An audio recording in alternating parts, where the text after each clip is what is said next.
নমস্কার বন্ধুরা, দেশিগুণ পঞ্চুর আরেকটি নতুন ইনফরমেটিভ ভিডিওতে সবাইকে অনেক অনেক ওয়েলকাম, অনেক অনেক ভালোবাসা।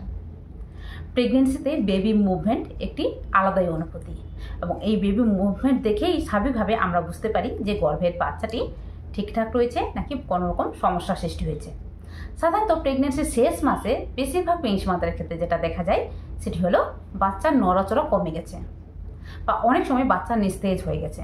এটি হওয়া কিসের লক্ষণ? আজকের ভিডিওতে এই বিষয়ে আলোচনা করব। অবশ্যই ভিডিওটি কিন্তু প্রচণ্ড পরিমাণে হেল্পফুল এবং ইনফরমেটিভ হতে চলেছে প্রত্যেকটা প্রেগনেন্সি মাদারের জন্য। তার জন্য ভিডিওটি প্রথম থেকে শেষ পর্যন্ত দেখুন এবং অবশ্যই ভিডিওটি ভালো লাগলে লাইক কমেন্ট শেয়ার করে আমার চ্যানেলটিকে সাবস্ক্রাইব করে আমার পাশে থাকবেন। তো চলুন ভিডিও মূল বেশি যাওয়া যাক। তো সাধারণত প্রেগনেন্সিতে বেবি মুভমেন্ট কিন্তু একটি আলাদা অনুভূতি এবং এই মুভমেন্ট ফিল করার জন্য কিন্তু প্রত্যেকটা প্রেগনেন্সি মাদার ওয়েট করে থাকেন। যখন থেকে বেবি মুভমেন্ট করতে থাকে এটি কিন্তু স্বাভাবিকভাবে একটি আলাদা রকমের অনুভূতি দেয় প্রত্যেকটা প্রেগনেন্সি মাদারের কাছে। তবে সাধারণত এই বেবি মুভমেন্টটি প্রথম দিকে বিশেষত দেখা যায় যে অনেক প্রেগনেন্সি মাদাররা একটু কম পরিমাণে অনুভূত করছেন, আবার দেখা যায় যে মাঝখানে একটু বেশি পরিমাণে অনুভূত করছেন, আবার প্রেগনেন্সির 9 মাসে বেশিরভাগ প্রেগনেন্সি মাদারের ক্ষেত্রে দেখা যাচ্ছে যে বেবি মুভমেন্টটি করছে না বা অনেক সময় কম করছে, আবার অনেক সময় দেখা যাচ্ছে যে নিস্তেজ হয়ে পড়ে গেছে, মানে অনেকক্ষণ ধরে বেশ করছে না। এটি কেন হয়? এক্ষেত্রে বাচ্চার কোনো রকম ক্ষতি হয়ে যায়নি তো, বা এটি হওয়া কিসের লক্ষণ? তো চলুন, সাধারণত প্রেগনেন্সিতে বেবির মুভমেন্টটি কখন থেকে ফিল হয়?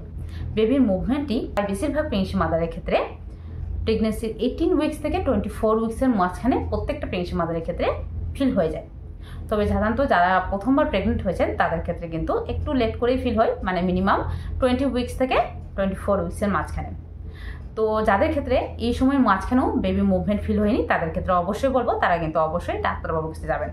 এক্ষেত্রে বাচ্চার মুভমেন্ট চলে আসা উচিত, কোন কারণে আসেনি সেটি কিন্তু ডাক্তারবাবুরা আলট্রাসাউন্ডের মাধ্যমে বুঝতে পারবেন। তারপরে আসি, সাধারণত প্রেগনেন্সির প্রথম দিকে এবং প্রেগনেন্সির 7-8 মান্থে দেখা যায় যে বাচ্চার নড়াচড়া যথেষ্ট পরিমাণে করছে। তবে প্রেগনেন্সির 9 মাস ঢুকতে না ঢুকতে এইটি নড়াচড়াটি কমে যাচ্ছে কেন? এটি হওয়া কিসের লক্ষণ? তো প্রধানত প্রেগনেন্সির 9 মাসে মানে শেষ মাসে বাচ্চার নড়াচড়া কমে যাওয়ার প্রধান কারণ হলো বাচ্চার আকার। মানে এই সময় বাচ্চার যে আকারটি রয়েছে বা বাচ্চার যে গ্রোথটি রয়েছে সেটি কিন্তু পর্যাপ্ত পরিমাণে হয়ে গেছে। এই সময় দেখা যায় যে অনেক প্রেগনেন্সি মাদারের ক্ষেত্রে বাচ্চার ওয়েট 3 কেজি, কারো ক্ষেত্রে 3.5 কেজি, কারো ক্ষেত্রে দেখা যায় 4 কেজি, কারো ক্ষেত্রে 4.5 কেজি হয়ে গেছে। মানে বাচ্চার ওয়েট এই সময় অনেকটা, কারো ক্ষেত্রে ওভার ওয়েট হয়ে যাচ্ছে। তো সাধারণত এই সময় কিন্তু অনেক সময় দেখা যাচ্ছে যে বাচ্চার নড়াচড়া কমে যাচ্ছে। এর কারণ হলো বাচ্চার ওয়েট বৃদ্ধির কারণে কিন্তু বাচ্চার আকারও বৃদ্ধি পেয়েছে, যার কারণে কিন্তু পেটের মধ্যে আর অতটা স্পেস নেই যে বাচ্চাটি কিন্তু ঠিকঠাকভাবে সেখানে মুভ করতে পারবে। আগে যেহেতু বাচ্চার আকার কম ছিল এবং পেটের মধ্যে যথেষ্ট পরিমাণে স্পেস ছিল, সেই জন্য কিন্তু বাচ্চা পর্যাপ্ত পরিমাণে নড়াচড়া করছিল এবং চারদিকে ঘরফাক করছিল। কিন্তু এখন বাচ্চার আকার যথেষ্ট পরিমাণে বৃদ্ধি পেয়েছে এবং যার কারণে কিন্তু বাচ্চার অতটা স্পেস পাচ্ছে না যে ঠিকঠাকভাবে নড়াচড়া করতে পারবে। এটি প্রধান কারণ। দ্বিতীয় কারণ হলো এই সময় কিন্তু বাচ্চা যদি সুস্থ সবল থাকে এবং প্রেগনেন্সিটি যদি একটু সুস্থ সবল প্রেগনেন্সি থাকে, সেক্ষেত্রে কিন্তু বাচ্চা অটোমেটিক্যালি কিন্তু ডেলিভারির জন্য প্রস্তুত হয়, যার কারণে কিন্তু বাচ্চাটি আস্তে আস্তে করে কিন্তু নিচের দিকে ড্রপ করতে শুরু করে, মানে আমাদের বাচ্চাদানের মুখের দিকে কিন্তু নামতে শুরু করে। বিশেষত এই সময় বাচ্চার যে পজিশনটি রয়েছে সেটি কিন্তু নর্মাল ডেলিভারি পজিশনে চলে আসে, মানে হেড ডাউন পজিশনে। হেড ডাউন পজিশন বলতে বাচ্চাদের মুখের দিকে মাথা এবং পাটি উপরের দিকে উঠে যায়। তো বিশেষত এই পজিশনে চলে আসলে কিন্তু প্রায় বেশিরভাগ প্রেগনেন্সি মাদারের ক্ষেত্রে দেখা গেছে যে নর্মাল ডেলিভারি হয় এবং এক্ষেত্রে কিন্তু স্বাভাবিকভাবে বাচ্চার নড়াচড়া কিন্তু কমে যাওয়া একটি লক্ষণ। এই সময় বাচ্চার যে নড়াচড়াটি সেটি স্বাভাবিকভাবে আমাদের নাভির সাইডে ফিল হয়ে থাকে এবং সেটি দেখা যায় যে বেশ কিছুক্ষণ পরপর হচ্ছে। তবে সাধারণত বাচ্চার নড়াচড়াটি দিনে অন্তত পক্ষে 10 থেকে 12 বার করছে কিনা সেটি কিন্তু অবশ্যই কাউন্ট করা উচিত, কারণ বাচ্চা নড়াচড়াই বলে দেবে যে আপনার বাচ্চা সুস্থ সবল রয়েছে কিনা। তার জন্য কিন্তু দিনে অন্ততপক্ষে 10 থেকে 12 বার বাচ্চা নড়াচড়া করছে কিনা তার জন্য কিন্তু প্রত্যেকটা প্রেগনেন্সি মাদারকে এটি লক্ষ্য করতে বলেন ডাক্তারবাবুরা। তো সাধারণত এই সময় বাচ্চার নড়াচড়া অনেক সময় দেখা যায় যে বেশ কিছুক্ষণ ধরে বাচ্চা নড়াচড়া করছে না। এটি নড়াচড়া না করার প্রধান কারণ কি? প্রধান কারণ হলো এই সময় যদি প্রেগনেন্সি মাদাররা বেশিক্ষণ ধরে না খেয়ে থাকেন বা ঠিকঠাকভাবে যদি জল না খেয়ে থাকেন, সেক্ষেত্রে কিন্তু দেখা যায় যে এই সময় বাচ্চার নড়াচড়া অনেকটাই কমে যায়।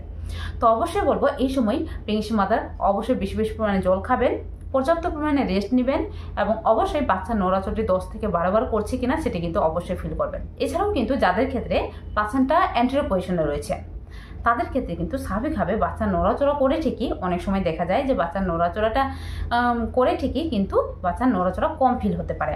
এর কারণ কি? এর কারণ হলো যে প্লাসেন্টাটি যেহেতু আমাদের বাচ্চাদের সামনের দিকে রয়েছে, মানে আমাদের পেটের সামনের দিকে রয়েছে, সেক্ষেত্রে কিন্তু স্বাভাবিকভাবে বাচ্চাটি অনেক সময় নড়াচড়া করে ঠিকই সেক্ষেত্রে কিন্তু সেই কিকটিকে প্লাসেন্টার গায়ে লাগে এবং সেক্ষেত্রে কিন্তু নড়াচড়াটি আমরা একটু কম ফিল করতে পারি। যদি সেই সময় যদি প্রেগনেন্সি মাদার একটু ব্যস্ত থাকে সেক্ষেত্রে কিন্তু স্বাভাবিকভাবে সেই নড়াচড়াটি ফিল করতে পারেন না এবং অনেক সময় কিন্তু স্বাভাবিকভাবে টেনশনে পড়ে যান যে বাচ্চা নড়াচড়া করেছে কি করে না।